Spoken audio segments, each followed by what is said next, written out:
یہ وہ معاملہ ہے، یہ وہ واقعہ ہے جو آج بھی دل کو ہلا دیتا ہے، آج بھی دل تڑپا دیتا ہے کہ امام علی مقام، امام عرش مقام، امام تشنا کام، امام حسین رضی اللہ تعالیٰ عنہ کو اپنے رفقا، اپنے خاندان والوں، اپنے بچوں کے ساتھ کربلا کے میدان میں 3 دن بھوکا پیاسا رہ کر بڑے ظلم و جبر کے ساتھ شہید کیا گیا۔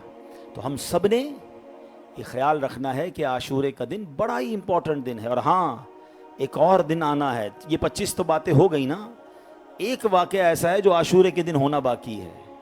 ہاں، اور یہ جو کربلا کا واقعہ ہوا تھا نا 61 ہجری میں، یہ جمعے کا دن بھی تھا، جمعے کا دن تھا، عاشورے کا 10 محرم کا دن تھا جب امام حسین کو شہید کیا گیا۔ ایک واقعہ جو ہونا ہے وہ بھی عاشورے کے دن ہوگا، وہ بھی جمعے کا دن ہوگا، اور وہ کیا ہوگا؟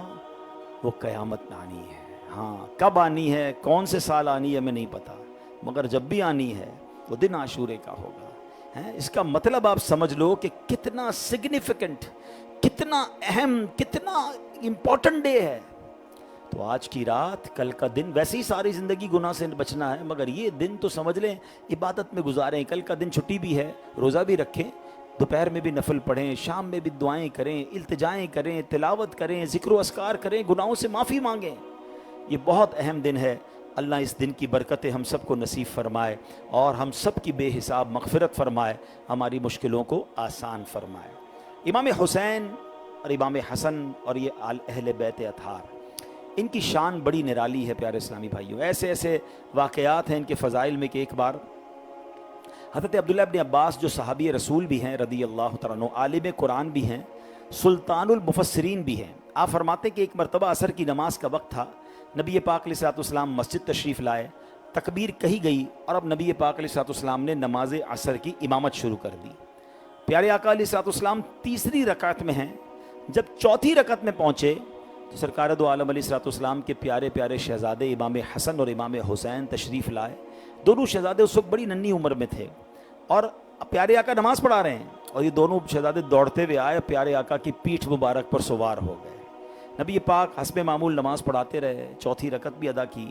اب جیسی نماز ختم ہوئی، سلام پھیرا، نبی پاک نے دونوں بچوں کو اپنی گود میں بٹھایا، اور اس کے بعد ایک کو سیدھے کاندھے پر بٹھا دیا، ایک کو دوسرے کاندھے پر بٹھایا۔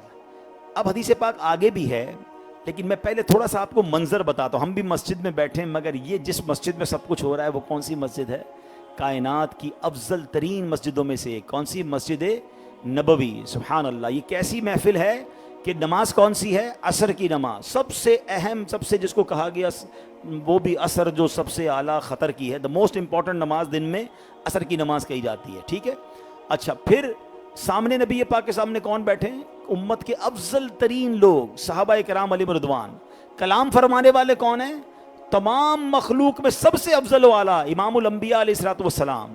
اب غور کریں، یہ کتنی مبارک، کیسی محفل مسجد نبوی میں ہے، پیارے آقا، صحابہ کرام موجود ہیں، اور اس محفل میں ہونے کیا جا رہا ہے؟ اس محفل کا، اس اجتماع کا عنوان کیا ہے کہ فضائل حسنین کریمین بیان ہو رہے ہیں۔ اس محفل میں بیان کیا ہو رہا ہے؟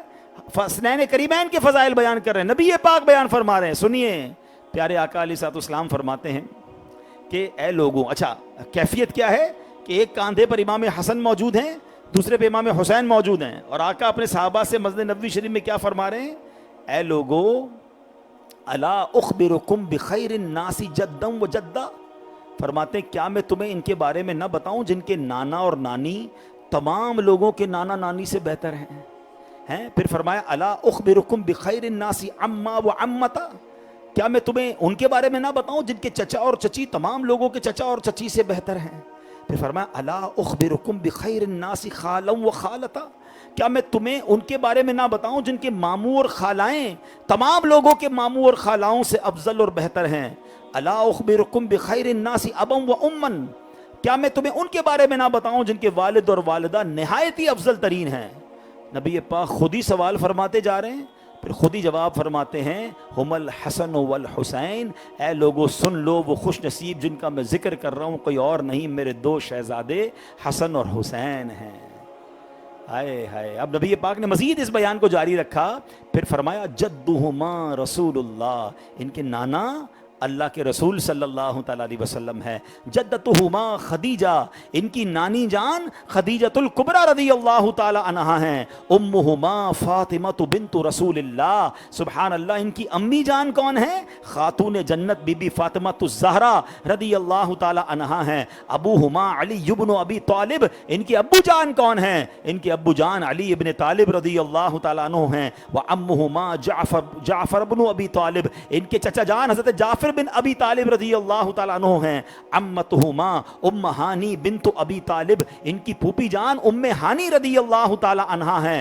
خالہما القاسم بن رسول اللہ، ان کے ماموں رسول ذیشان کے بیٹے حضرت قاسم رضی اللہ تعالیٰ عنہ ہیں. خالاتہما زینب و رقیۃ و ام کلثوم بنات رسول اللہ، ان کی خالائیں زینب، رقیہ اور ام کلثوم رضی اللہ تعالیٰ عنہن ہیں، جو رسول پاک علیہ الصلوۃ والسلام کی شہزادیاں ہیں. پھر آپ نے اپنا سلسلہ کلام مزید آگے بڑھایا. سوچو تو صحیح کیسی محفل ہے. نبی پاک موجود ہیں، صحابہ موجود ہیں، مسجد نبوی کا عالم ہے اور حسنین کریمین کے فضائل بیان ہو رہے ہیں. اللہ اس مبارک محفل کا صدقہ ہمیں عطا فرمائے. ہم فیضان غوث پاک میں بیٹھ کر آج شب عاشورہ میرے آقا کی اس ادا کو ادا کر رہے ہیں کہ رسول پاک اپنے نواسوں کا فیضان اور ان کے فضائل بیان کر رہے ہیں. آج انہی الفاظ کے ذریعے ہم بھی ان کی محفل سجائے بیٹھے ہیں. اللہ اس برکت سے، اس ذکر کی برکت سے ہم سب پر رحمتوں کی بارش نازل فرمائے.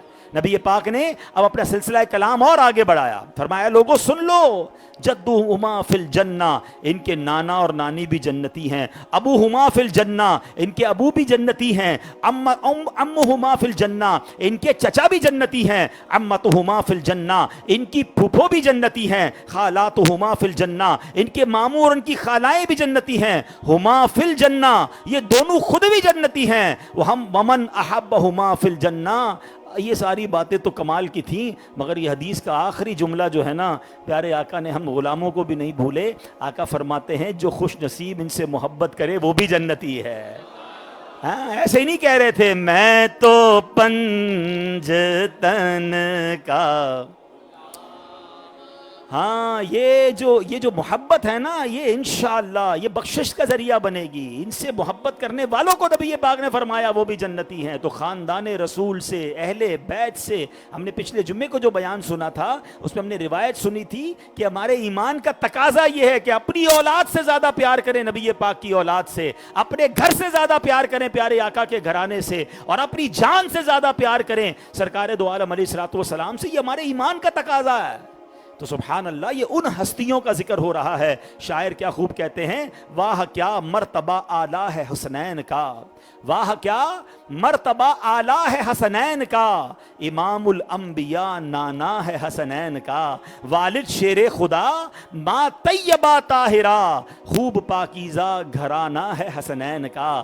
اہل سنت کو پیار ہے اس گھرانے سے، بچہ بچہ ان کا دیوانہ ہے حسنین کا. ہم ایسے ہی نہیں کہتے ہر صحابی نبی، سب صحابیات بھی، چار یاران نبی جنتی، حضرت صدیق بھی اور عمر فاروق بھی جنتی، عثمان غنی، فاطمہ اور علی ہیں، حسن حسین بھی، والدین نبی، ہر زوجہ نبی. سبحان اللہ یہ گھرانہ میرے حضور کا ہے. تو ان سے دل و جان سے پیار کرنا یہ ہمارے ایمان کا تقاضا. ایک اور جگہ سنیے سبحان اللہ، مولا امام حسین خود فرماتے ہیں کہ جو ہم سے دنیا کی خاطر محبت کرتا ہے تو بے شک دنیا دار تو کسی بھی نیک یا بد سے محبت کر لیتا ہے. ہاں جو ہم سے صرف اور صرف اللہ پاک کی رضا کی خاطر محبت کرتا ہے وہ اور ہم قیامت کے دن ایک ساتھ ہوں گے. اور امام حسین نے اپنی شہادت والی انگلی کو اب اس انگلی کے ساتھ ملایا. فرمایا جیسے یہ انگلیاں ساتھ ہیں، جو اللہ کی رضا کے لیے ہم سے محبت کرتا ہے قیامت کے دن ہمارے ساتھ اس طرح ہوگا.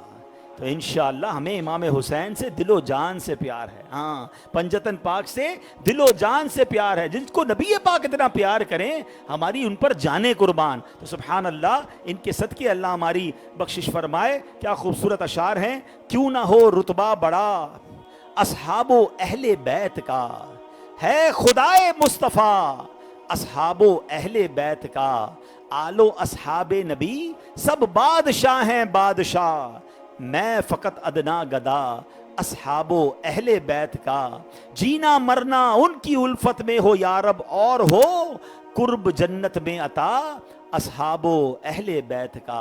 امام حسین رضی اللہ عنہ کی چھوٹی سی مختصر بائیوگرافی بھی سن لیجئے، ان کا تعارف سن لیجئے۔ سلطان کربلا، سید الشہداء، امام علی مقام، امام عرش مقام، امام حسین رضی اللہ عنہ نواسہ رسول ہیں، مولا کائنات مولا علی شیر خدا کرم اللہ تعالی وجہ الکریم اور بی بی فاطمہ کے شہزادے ہیں۔ امام حسین 5 شعبان سن 4 ہجری کو مدینہ منورہ میں پیدا ہوئے۔ 61 ہجری میں کربلا کا واقعہ ہوا تھا، تو 61 میں سے 4 نکال دیں تو کتنے ہو گئے؟ آلموسٹ 57 ایئرز کی عمر میں امام علی مقام شہید ہو گئے تھے۔ پیارے آقا علیہ الصلوۃ والسلام نے آپ کا نام حسین اور شبیر رکھا۔ امام حسین کی کنیت ابو عبداللہ ہے، لقب سبت رسول یعنی نبی پاک کے نواسے، اور ریحانۃ الرسول یعنی پیارے آقا علیہ الصلوۃ والسلام کے پھول ہیں۔ 72 افراد لے کر آپ کربلا گئے تھے۔ 10 محرم سن 61 ہجری کو میدان کربلا میں یزید پلید کے خلاف حق کی آواز بلند کرتے ہوئے، نانا کے دین پر پہرا دیتے ہوئے، ظلم سہتے ہوئے آپ جو ہے شجاعت اور بہادری اور استقامت اور صبر و رضا کا پیکر بن کے اپنی جان آپ نے اللہ کی راہ پر قربان کر دی۔ حسین ایک علامت ہے زندگی کے لیے، حسین ایک علامت ہے زندگی کے لیے، حسین عزم سفر ہے مسافری کے لیے، فطرت کی مصلحت کا اشارہ حسین ہے، قربانیوں کی آنکھ کا تارا حسین ہے، وہ اس لیے لڑے کہ ستم کو مٹا سکیں، پھر کیوں نہ ہم کہیں کہ ہمارا حسین ہے۔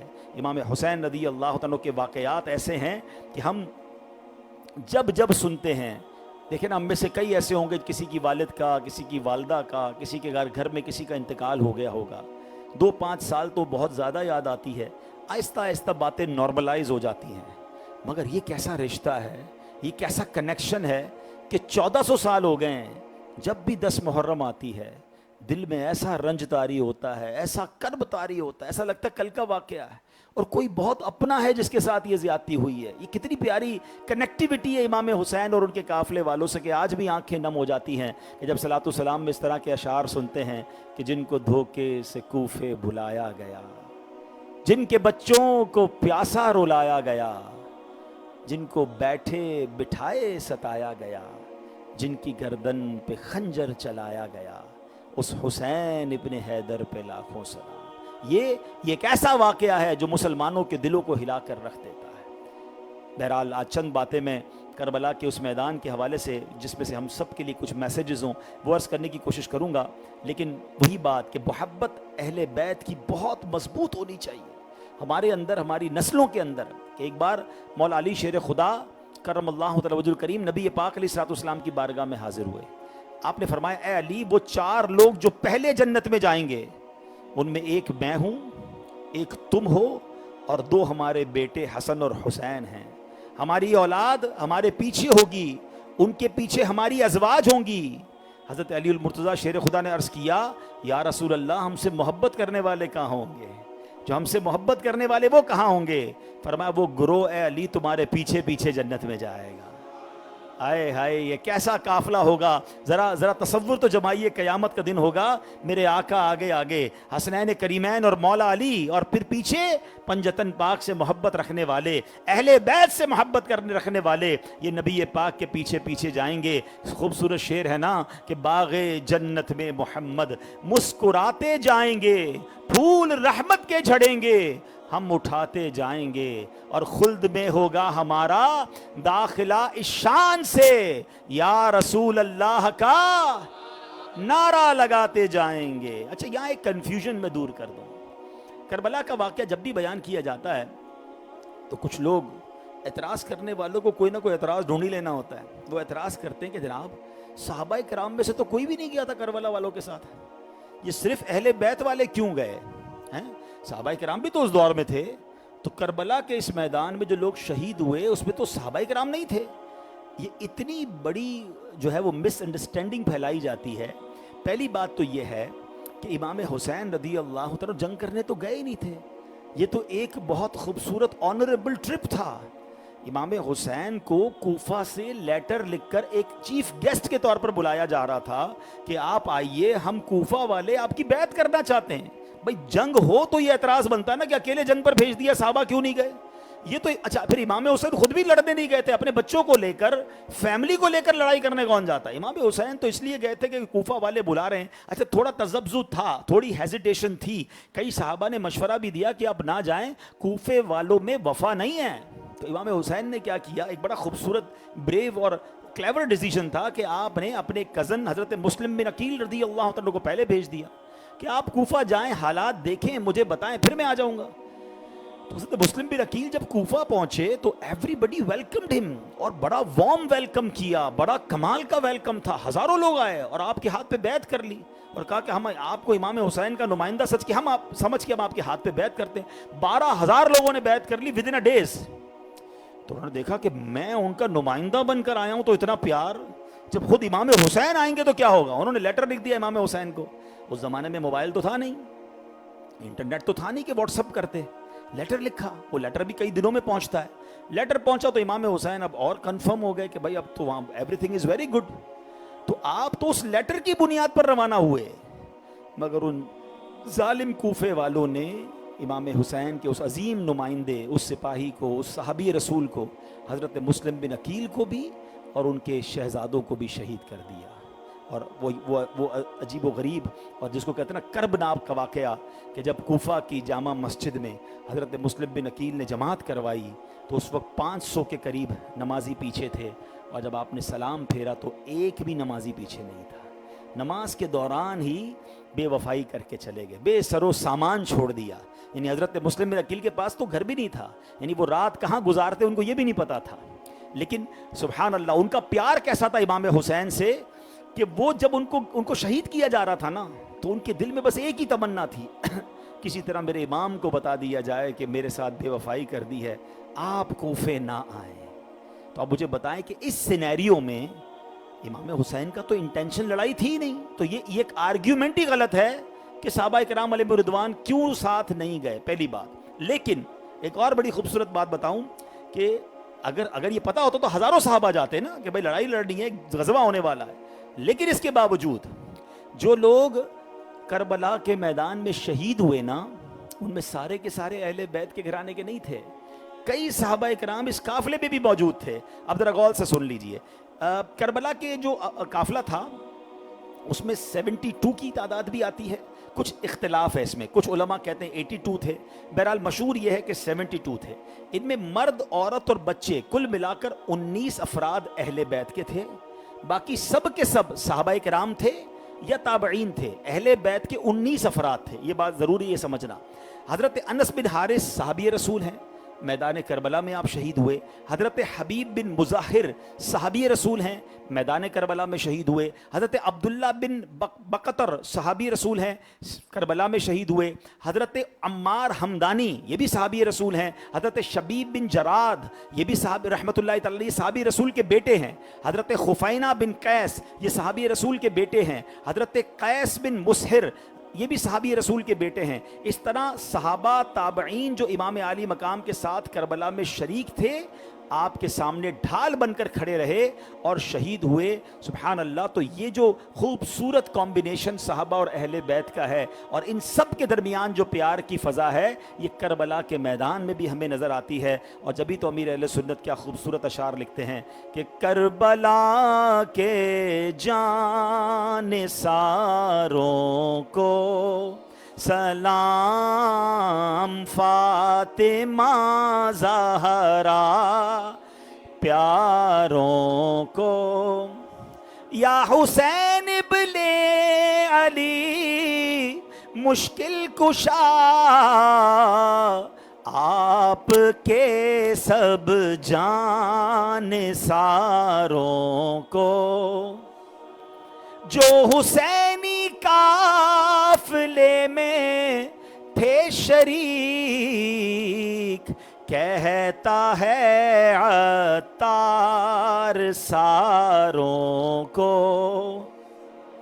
تو یہ عظیم قافلہ تھا اور سبحان اللہ قرآن کریم کی بہت ساری آیات میں اس طرح اللہ کی راہ میں قربانی دینے والوں کے فضائل کیسے بیان ہوئے. اللہ قرآن کریم میں فرماتا ہے فَالَّذِينَ هَاجَرُوا وَأُخْرِجُوا مِن دِيَارِهِمْ وَأُوذُوا فِي سَبِيلِي وَقَاتَلُوا وَقُتِلُوا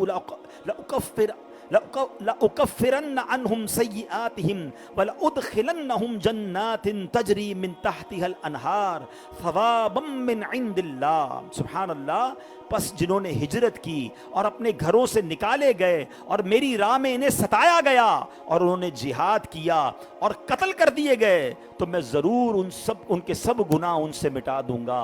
واللہ عندہ حسن الثواب. اور ضرور انہیں ایسے باغات میں داخل کروں گا جن کے نیچے نہریں جاری ہیں. یہ اللہ کی بارگاہ سے اجر ہے اور اللہ ہی کے پاس اچھا ثواب ہے. اس سے معلوم ہوا جنہوں نے دین کی خاطر اپنا گھر بار چھوڑا, اللہ پاک کی راہ میں ستائے گئے, رب کے دشمنوں کے ساتھ جنگ کی اور شہید کر دیے گئے, اللہ انہیں جنت کے باغات میں داخل فرمائے گا. کیسے باغات؟ جن کے نیچے نہریں بہہ رہی ہیں. سبحان اللہ. ایک اور واقعہ سنیں. یہ کربلا والے جو شہید ہیں ان کا مرتبہ کیسا ہے. جنگ صفین کا موقع تھا. مسلمانوں کے چوتھے خلیفہ حضرت علی المرتضیٰ شیر خدا کرم اللہ وجہ الکریم میدان کربلا سے گزرے. آپ نے نماز فجر ادا کی, پھر اس میدان سے مٹی کی ایک مٹھی بھری, اسے سونگھا, پھر درد بھرے لہجے میں کہا اوہ یہ وہ جگہ ہے جہاں ایک جماعت شہید کی جائے گی, وہ سب کے سب بغیر حساب کے جنت میں داخل ہوں گے.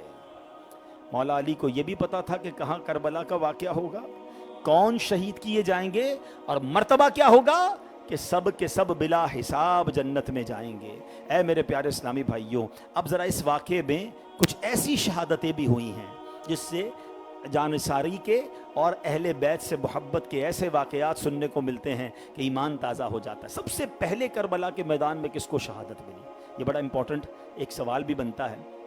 حضرت مسلم بن اوس سجا تھے, ان کا نام تھا حضرت مسلم, جو سب سے پہلے شہید ہوئے. آپ یزیدی فوج میں اترے, اپنی بہادری کے جوہر دکھائے, زخم کھا کر جب زخمی ہو گئے کافی زیادہ تو امام حسین اپنے اس دیوانے کے پاس پہنچے. جسم زخمی ہے, خون بہہ رہا ہے, دم لبوں پر ہے, آخری سانسیں ہیں. امام عالی مقام جب ان کے قریب پہنچے تو ایک اور صحابی حضرت حبیب بن مظاہر, صحابی رسول کے غالباً یہ بیٹے تھے, یہ بھی ساتھ تھے. حضرت حبیب نے فرمایا اے مسلم, اے میرے دوست, تمہیں شہادت مبارک ہو, شہادت کا رتبہ پا کر جنت میں جا رہے ہو. تو حضرت مسلم بن اوس سجا, جن کی آخری سانسیں چل رہی ہیں, پتہ ہے وہ حضرت حبیب سے کیا کہتے ہیں کہ اے حبیب, تمہیں میری وصیت ہے میرے امام کی حفاظت کرنا, شہید ہو جانا مگر میرے امام کو آنچ نہیں آنے دینا. خود جا رہے ہیں اور اپنے دوست کو کیا کہہ رہے ہیں کہ اب تمہاری ڈیوٹی ہے. اس طرح ان اللہ والوں نے اپنی جانیں امام عالی مقام اور ان کے گھرانے پر قربان, اللہ کے نام پر قربان کی.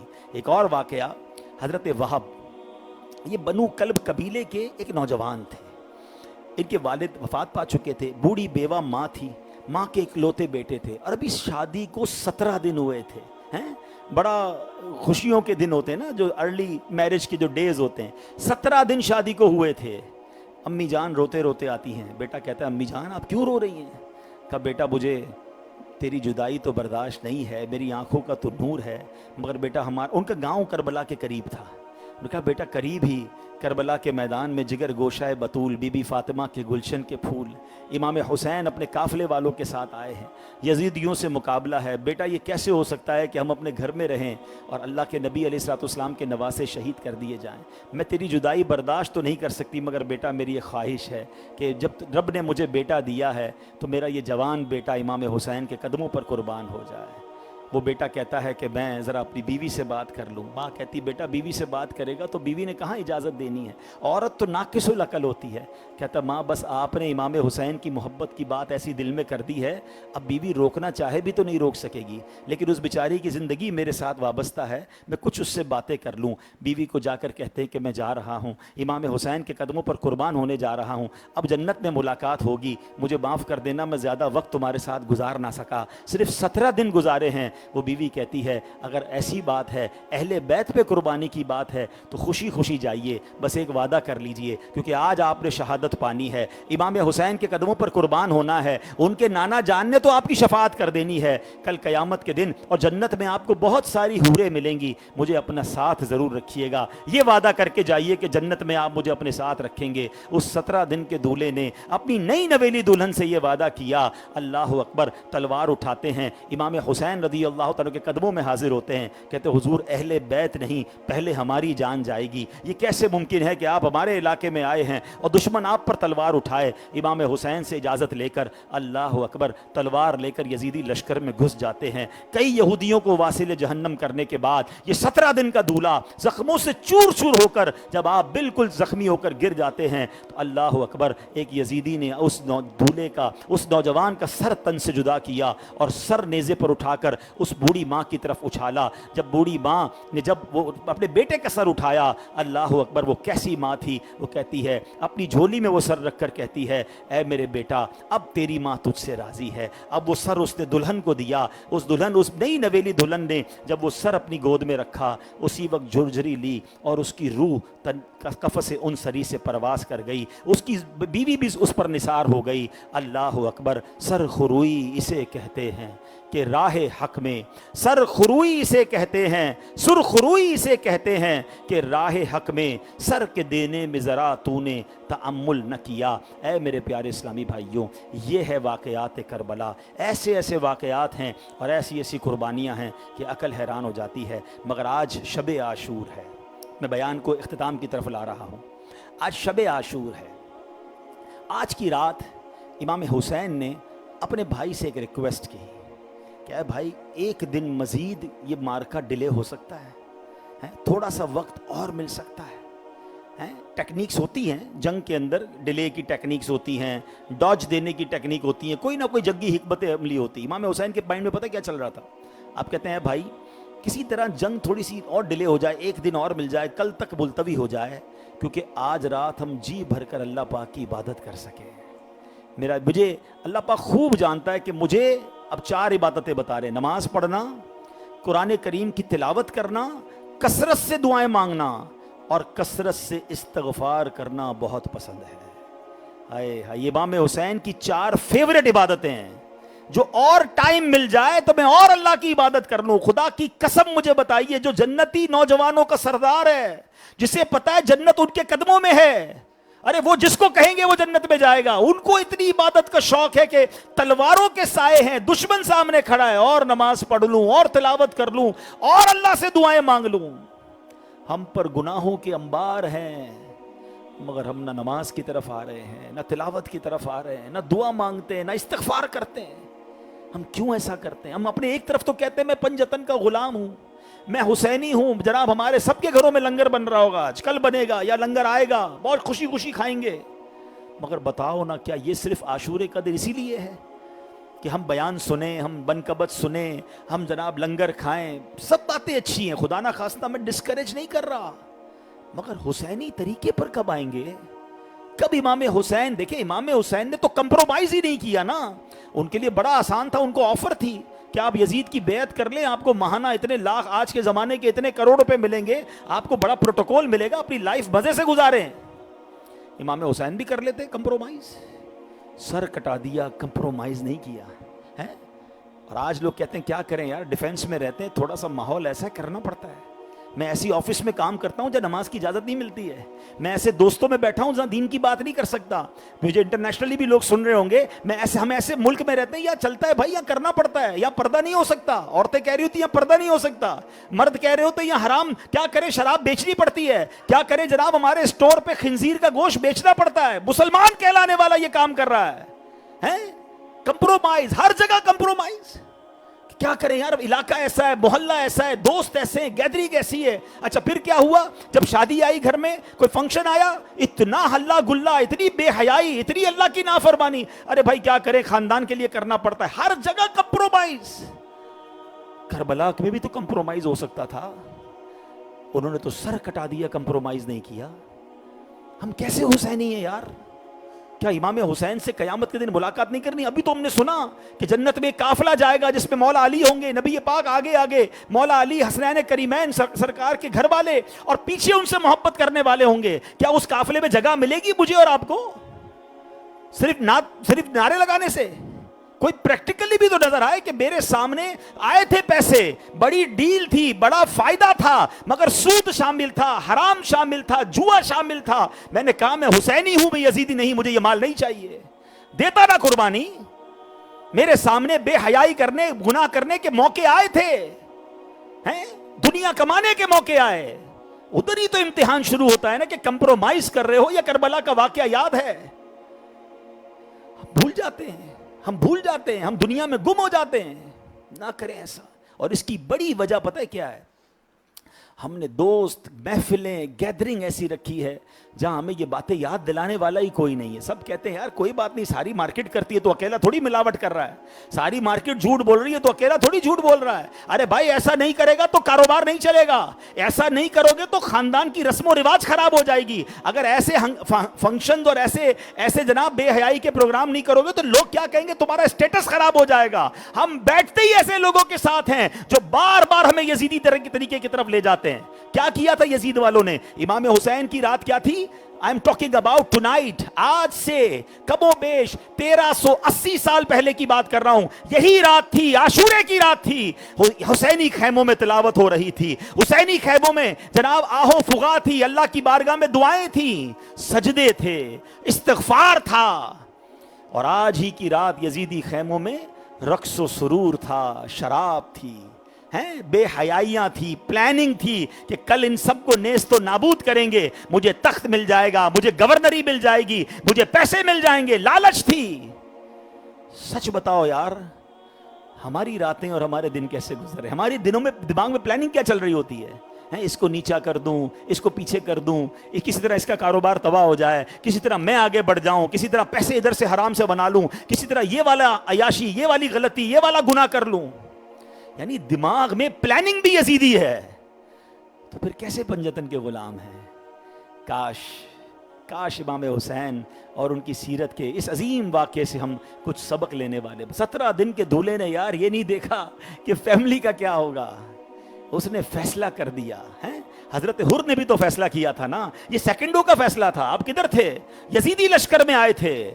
مگر جب امام حسین نے اعلان کیا کہ کوئی ہے جو آج ہمارے قافلے پر، حسینی قافلے پر اپنی جان قربان کر کے ہمارے نانا جان سے شفاعت کی خیرات لے لے، حضرت حر نے یزیدی قافلے سے نکل کر حسینی قافلے میں آ کر اپنی جان قربان کر دی.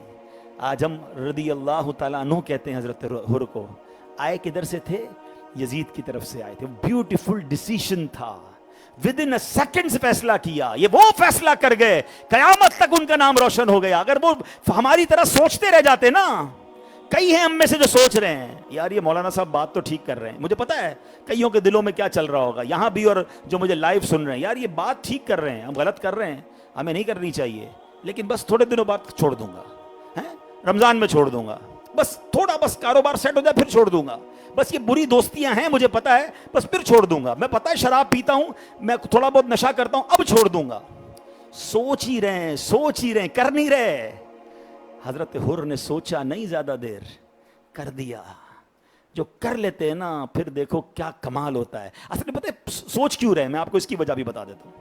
جو یہ سوچ رہے نا تذبذب میں، اللہ کی طرف بڑھوں یا رک جاؤں، ابھی بعد میں، ابھی تھوڑے دنوں بعد، کئی لوگ اسی سوچ میں چلے گئے قبر میں. یہ شیطان ہے جو آپ کو کرنے نہیں دے رہا، کیونکہ اس کو پتہ ہے آپ نے توبہ کر لی، آپ تو اللہ کے قریب چلے جاؤ گے. اور توبہ کا فائدہ پتہ ہے کیا ہے؟ اللہ اکبر. انعام سنو. اللہ کے حبیب علیہ الصلوۃ والسلام فرماتے ہیں التائب من الذنب کمن لا ذنب له. گناہوں سے توبہ کرنے والا ایسا ہے جیسا اس نے گناہ کیا ہی نہیں ہے. آپ کے تو گناہ زیرو ہو جائیں گے. شیطان کب یہ چاہے گا کہ آپ زیرو اپنا نامہ اعمال دوبارہ سے شروع کرو؟ وہ کہے گا نہیں بھائی یہ صحیح کہہ رہا ہے مولوی صاحب، لیکن خود 50 سال کا ہو گیا ہے، ابھی تو میں جوان ہوں، ابھی تو مجھے مزے کرنے دو، پھر میں بھی توبہ کر لوں گا. شیطان کسی جوان کو یہ یاد دلا رہا ہوگا، کسی جناب بندے کو یہ یاد دلا رہا ہوگا کہ ابھی کاروبار سیٹ کرنا ہے، ابھی فیملی. ہم میں سے کسی کو نہیں پتا کہ کل تک ہم زندہ رہیں گے کہ نہیں. شیطان کی بات ماننی ہے یا رحمان کی بات ماننی ہے؟ حسینی طریقے پہ چلنا ہے یا یزیدی طریقے پہ؟ It's your decision. خدا کی قسم کربلا کے اندر بہت سارے واقعات ہیں، مگر جتنا مجھے انسپائر حضرت حر کا ڈیسیشن کرتا ہے نا کہ کیا کمال کا فیصلہ کیا یار. ادھر دولت تھی، شہرت تھی، طاقت تھی، اس کے بعد بڑی لائف تھی، اور ان کو پتا تھا میں امام حسین کی طرف گیا تو شہادت ہے، بچوں گا ہی نہیں نا. 72 کے سامنے 22,000 پہ کیا لڑائی ہونی ہے، مرنا ہی ہے. مگر ادھر جنت تھی، اللہ کی رضا تھی، دائمی زندگی ہے، آج ہمارے دلوں میں زندہ ہے حضرت حر. تو کاش یہ بات سمجھ آ جائے کہ قتل حسین اصل میں مرگ یزید ہے. اسلام زندہ ہوتا ہے ہر کربلا کے بعد. ہم سب کے دل و دماغ میں کربلا چل رہی ہے، ہم سب کے دل و دماغ میں مقابلہ چل رہا ہے.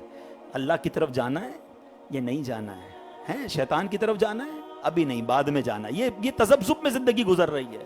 کچھ ہمت کر جاتے ہیں. میں آخری بات کہہ دیتا ہوں اور یہ وعدہ کر کے جا رہا ہوں آج کی رات، اللہ کی رحمت کے بھروسے میں یہ وعدہ کر کے جا رہا ہوں، کیونکہ روایتوں میں یہ مضمون بھی موجود ہے کہ آج آپ ہمت کر لیجئے، آپ ڈیسیژن لے لیجئے، آپ اللہ کی طرف قدم اٹھا لیجئے. آپ ایک قدم اٹھائیں گے اللہ کی رحمت 10 قدم بڑھ کر آپ کی طرف آئے گی.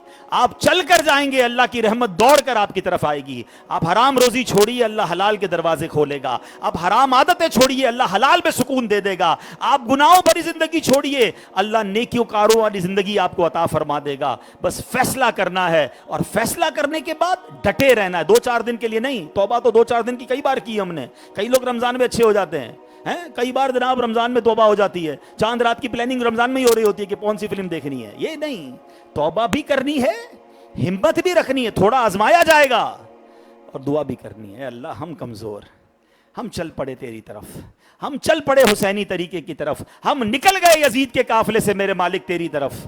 اب بچانا تو نے ہے. پھر دیکھیں میرا رب کیسے امام حسین کا فیضان آپ کو نصیب فرمائے گا. تو بہرحال یہ چند باتیں تھیں کربلا کے اس عظیم مبارک واقعے کے حوالے سے. کل کے دن آپ نے چند کام کرنے ہیں، ہو سکے تو آج آپ نے نوافل پڑھنے ہیں آج رات.